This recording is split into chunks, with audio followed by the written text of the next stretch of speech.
Getting drunk? Yes. Getting drunk? Last time I came up here, I got a little too drunk. I was car salesman drunk.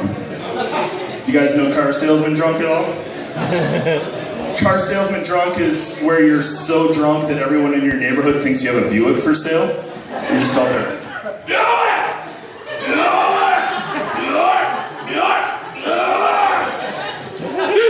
And there is no car up for sale. It's not as bad as being moose drunk, though. Moose drunk is where you come out of your blackout and you're wandering around Alaska and nobody wants to bother you because they're afraid about being attacked.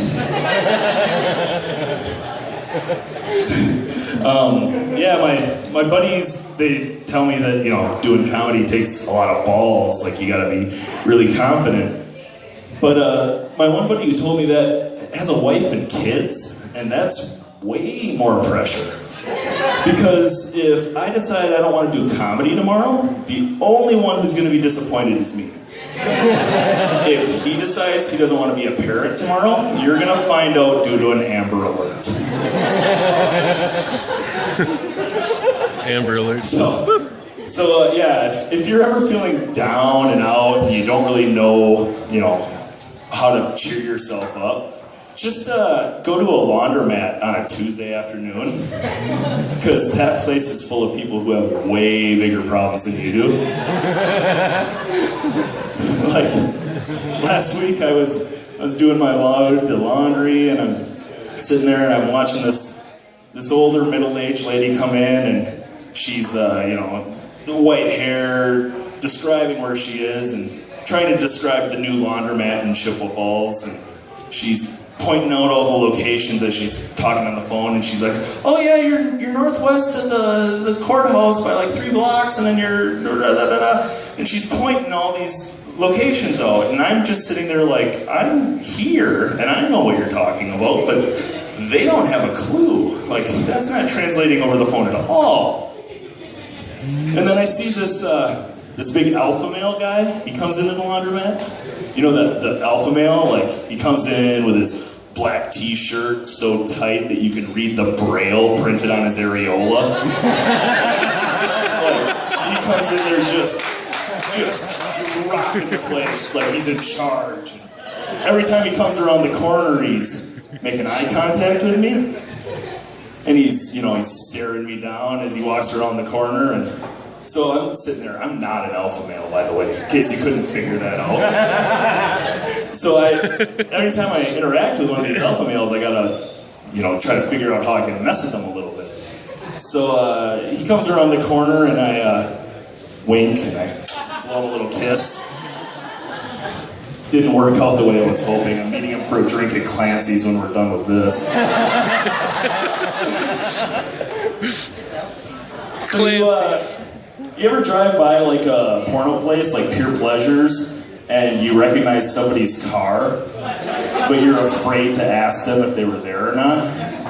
Because there's only 3 real things you can buy at Pure Pleasures. You can get your gag gifts for your bachelorette parties, your inflatable cocks and whatnot. Or you get your drug paraphernalia for smoking illegal substances, which is why I usually go there. Or you go there for your hardcore pornography. And that's usually where your mind goes when you think about your pleasures. But then I think about it, like, do young people nowadays appreciate what a porno mag is?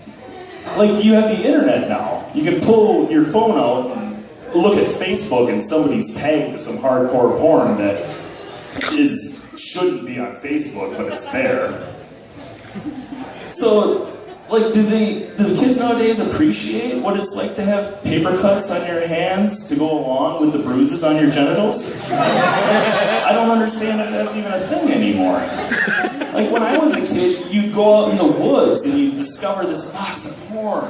Like, did anyone ever have this happen? You find that box of porn? Like, weird porn, like crazy porn, Turkish porn. Like, it's written in languages you don't understand, but you found it.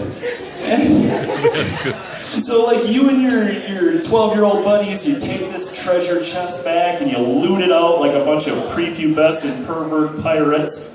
And you break up your booty and you all go home. And the next day at the bus stop, you're all standing there just dog tired. Gatorade. Except for that one kid who knew about everything before anyone else did. That kid was okay. He prepared. He knew what he was in for.